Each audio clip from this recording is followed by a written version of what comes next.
Amados e queridos irmãos, eu vos saúdo com a santa paz na pessoa de Cristo Jesus e dizer mais uma vez que é uma satisfação nós estarmos levando algumas informações a você, ao seu grupo, aos seus alunos, a professores, acerca desse assunto tão importante que a gente está abordando agora.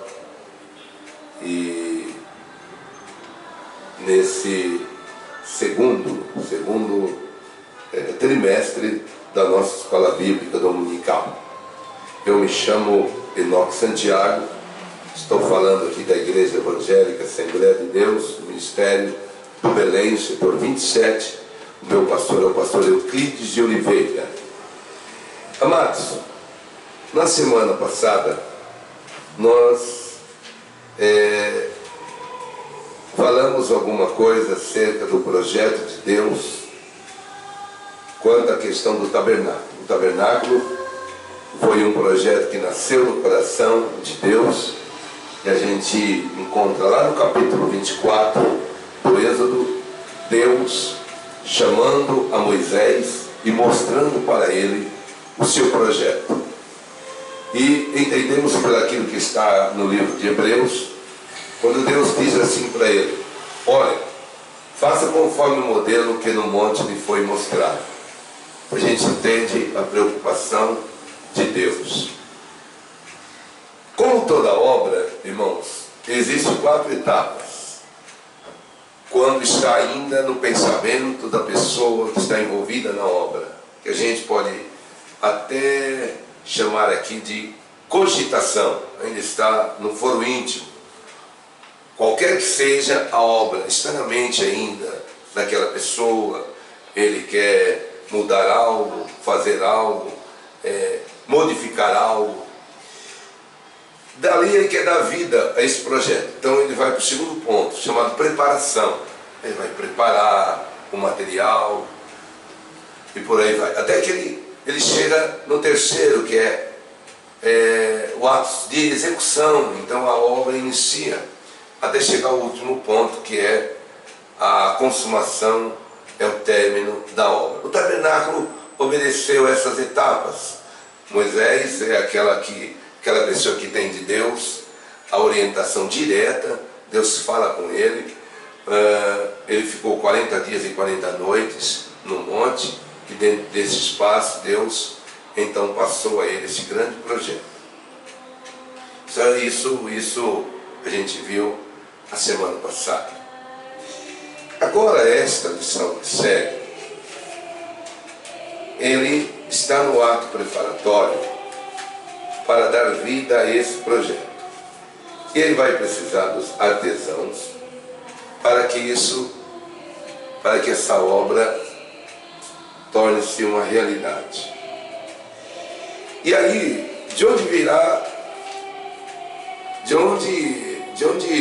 onde ele vai encontrar tamanha habilidade ou profissionais tais para fazer isso?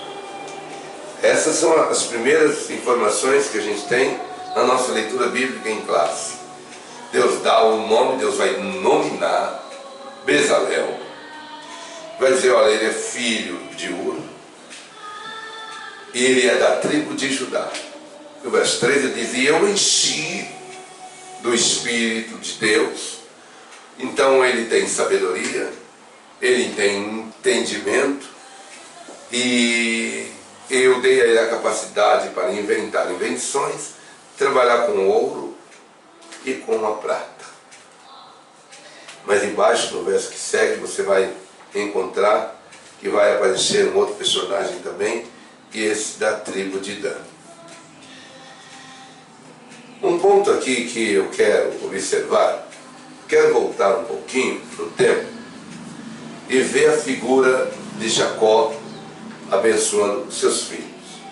Lá no capítulo 49, verso 8, verso 9, verso 10, você vê ele dando a Judá algumas bênçãos que fala sobre o sacerdócio, pensam que fala acerca dele ser o legislador, enfim, uma bênção tremenda para Judá.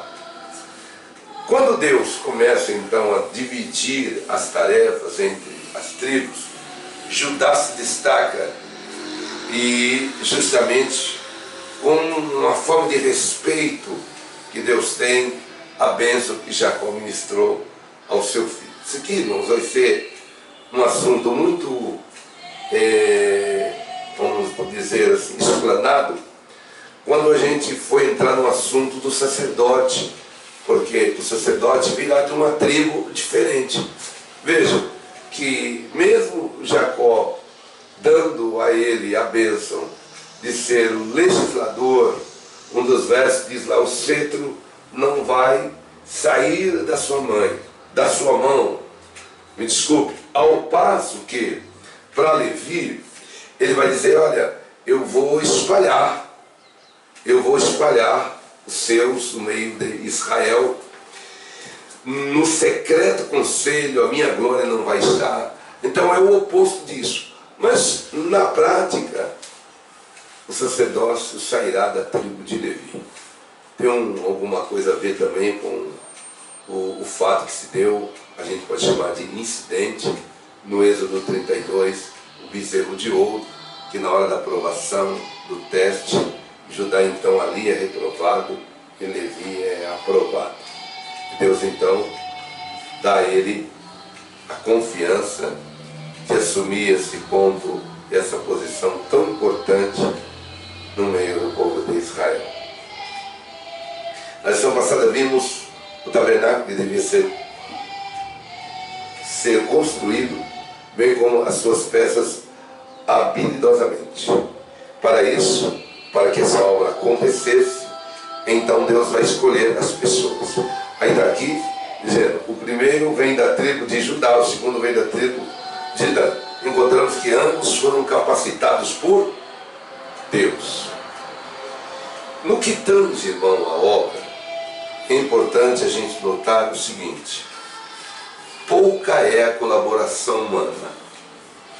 Para Paulo, o que escolheu, elegeu, o que elegeu, capacitou. Toda a nossa capacidade, naquilo que nós vamos realizar no reino, vem de Deus. Deus, nós encontramos isso de maneira muito clara quando a gente aborda a parábola dos talentos, que é importante também lá. 5 para 1, 2 para 1 e 1 para o último. E no acerto de contas, a conversa de quem confiou é a mesma para ambos. Primeiro, você se lembra que os 5 que estavam com ele trabalhou, ele produziu e angariou outros 5. Da mesma forma, o que havia recebido 2. E esse 1 que aponta o trabalhador da última hora, ele recuou quanto à confiança que fora lhe dado. Ele não produziu, ele escondeu. E um ponto importante é que no tratamento com esse aparece pela primeira vez a palavra dinheiro, mostrando que às vezes a gente não produz e ainda quer receber alguma coisa material. Dá um ar de algo atual, de conduta do homem em nossos dias. Pouco produz no reino. Eu falava esses dias em uma congregação e eu dizia aos irmãos que se Deus, na sua bondade e misericórdia, chamasse hoje, nos dias de hoje, os nossos Jonas para ministrar em Nínive, a primeira pergunta que eu iria fazer para Deus: Deus, quanto o Senhor vai me pagar para que eu possa realizar esta obra? Quanto eu vou ganhar nisso? Então, a capacidade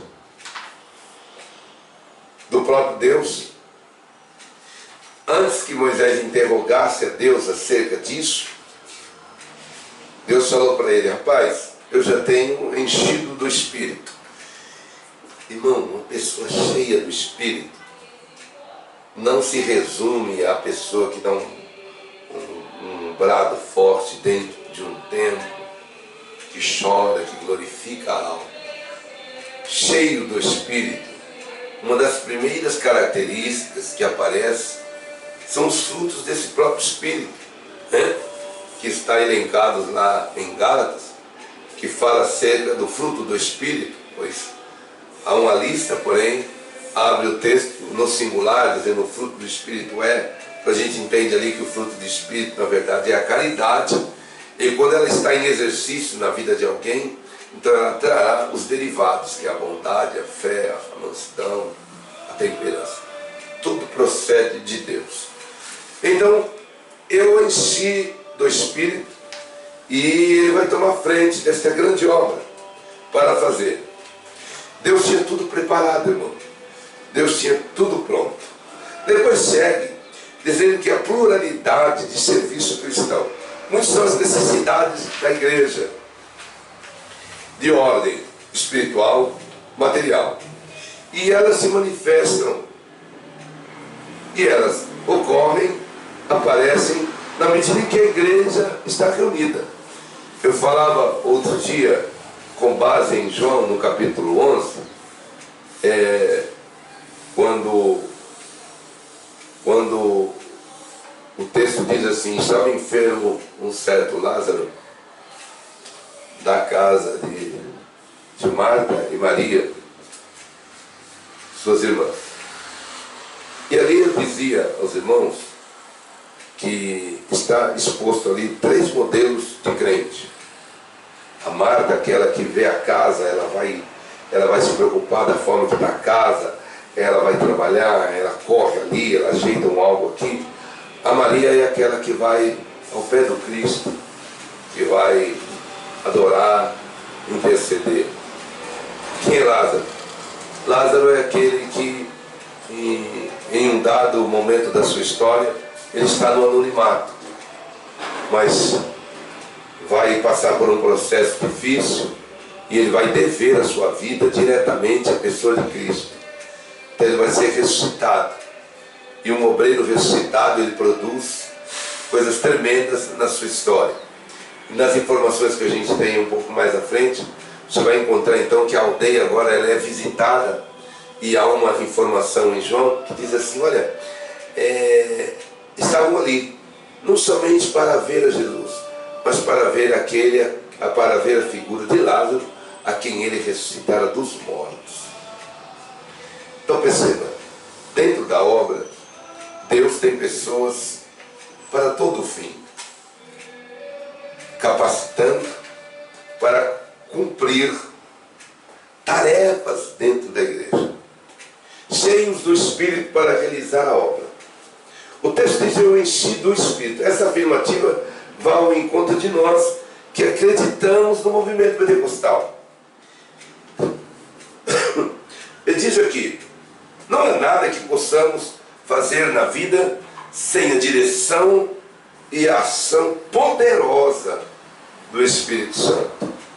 Ora, amado irmão, se somos guiados pelo Espírito, logo significa que esse Espírito tem em nós liberdade para nos orientar e nos guiar.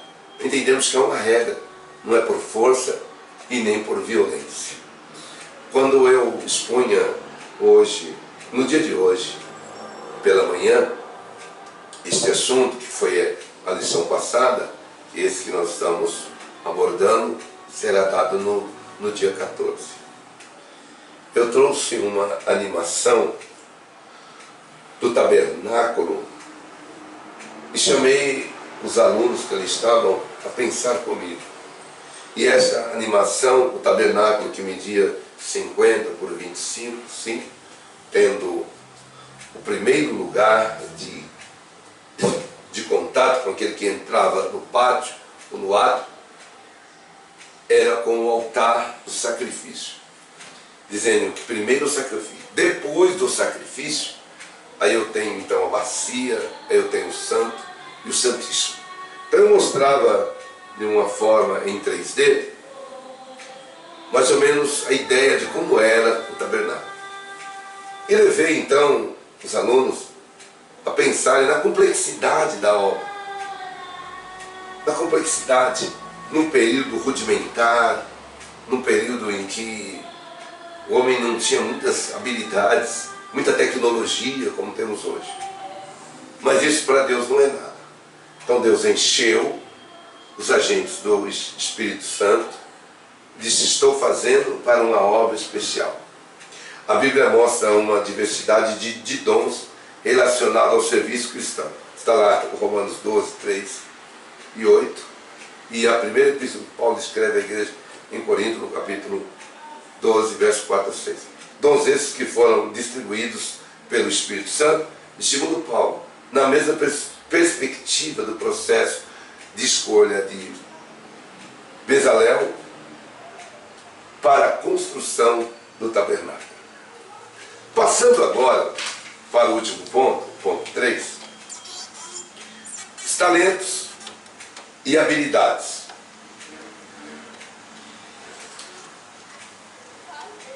Os talentos, irmãos, e as habilidades,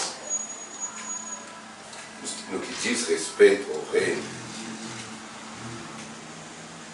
eu estou falando aqui, estou lembrando da figura de José. Quando ele vai interpretar o sonho do copeiro e do padeiro, ele deixa bem claro: isso não está em mim. Há um Deus no céu. Obviamente, olhando com o olhar humano,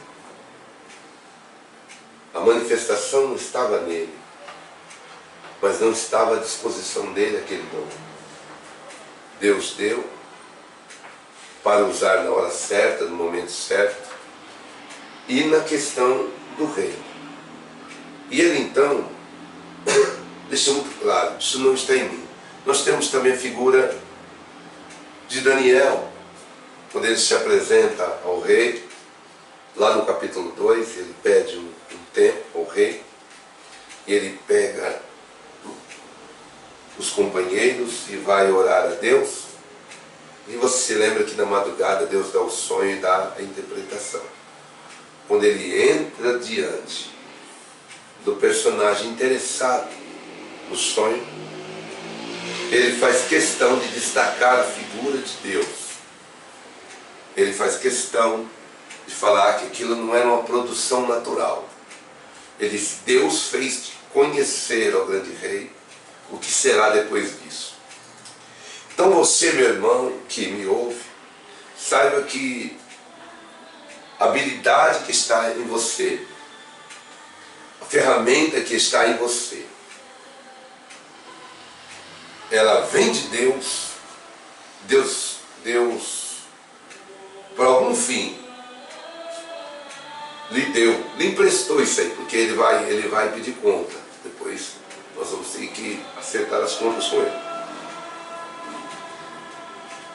Essas habilidades especiais, diz aqui o ponto: na igreja local, muitos trabalhos requerem habilidades especiais. Exemplo disso: quem escreve precisa ter habilidade no ofício da escrita. Quem canta precisa ser habilidoso no ofício do canto. Quem exerce uma condição de músico, de musicista, precisa ser habilidoso no ofício instrumental. Quem ministra a palavra de Deus precisa ter de Deus a condição da interpretação dos textos bíblicos. Então tudo isso, quantas das vezes a gente encontra algumas pessoas que, pelo fato de Deus abrir a porta para ele da palavra em um determinado lugar, às vezes ele sai falando: arrebentei, destruí. E na verdade, ele simplesmente naquele dia, Deus precisava falar com alguém, com parte da plateia que estava ouvindo, e Deus, pela sua misericórdia, o tomou. Para Deus, nós estamos cercados de exemplos bíblicos. Por exemplo, nós vamos encontrar a jumenta falando. Então Deus usa quem Ele quer, como quer, da forma que quer. Esse aqui não é o nosso assunto aqui. Os talentos revelados na igreja. Embora em Mateus 25 seja uma passagem bíblica que trata acerca da volta de Cristo, ela é bela na sua ilustração para mostrar o que Deus espera que você e eu façamos com a vocação que Ele nos deu. Então veja bem aqui, isso aqui é um ponto importante. Nesse texto de Mateus 25, mostra o momento do acerto de contas. Não mostra o exercício daqueles que ali estavam, mas mostra que o que tinha 5, ele produziu, ele trabalhou. Então ele chega agora para acertar a contas. Da mesma sorte, o 2. E ele chegou o dia do acerto. Meu querido, amado irmão que me ouve, que tenhamos nós a consciência de que Deus nos preparou para fazermos uma grande obra. E desta preparação inclui os talentos que Ele deu, a habilidade que Ele deu, para que a gente possa fazer essa tamanha obra. Eu abri esta fala dizendo aos irmãos que há etapas nesta obra do tabernáculo. Há etapas. Lá no capítulo 40, nós vamos ver a obra completa. Eu dizia no vídeo passado que levou aproximadamente 9 meses para esta obra ficar pronta. Um outro ponto também é a harmonia que havia no coração das pessoas, a união que havia entre eles, para que isso se tornasse uma realidade. Quando nós abordamos a questão daquela torre, lá em Gênesis, tem uma fala do próprio Deus. Da maneira que os homens estão se entendendo, não haverá freio, não terá barreiras para eles. Então você lembra que Deus vai confundir a língua deles. Então essa obra aqui, para que ela pudesse acontecer, um ponto de destaque é esse aqui. As pessoas não poderiam ter aquele pensamento do partido, eu sozinho, e de usar a habilidade que tinha em proveito próprio. Ele tinha que pensar pelo grupo. Hoje pela manhã eu dizia aos irmãos que no transporte da arca, quando eles iam transportá-la, a ideia é que você colocasse as pessoas, as 4 pessoas para transportar, pensando aqui em 4, da mesma estatura, para que ele não pesasse para o outro. Então você colocava um em cada ponto, colocava no ombro de cada um deles e vamos transportar. Então a mesma altura.